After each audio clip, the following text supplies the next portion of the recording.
రేపు లోక్సభ ఎన్నికల నేపథ్యంలో సిద్దిపేట జిల్లా దుబ్బాక మున్సిపల్ ధర్మాజివాడలో నోటుకు ఓటు అన్నట్లుగా డివిటి సాయి అనే పార్టీకి చెందిన వ్యక్తి డబ్బులు పంచుతున్నారు.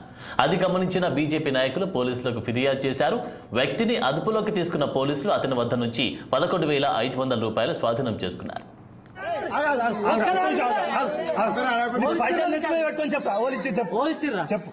నీ పైసలు నెత్తి మీద పెట్టుకొని చెప్పు. ఓలు ఇచ్చారంటే ఏం చెప్పాలి? చెప్పు నువ్వు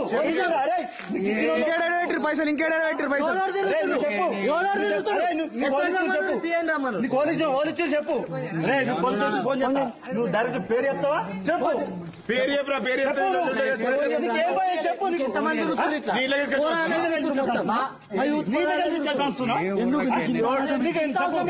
నీకేమత్తారా? చదువుకున్న వాళ్ళు ఎందుకు చెప్పురా?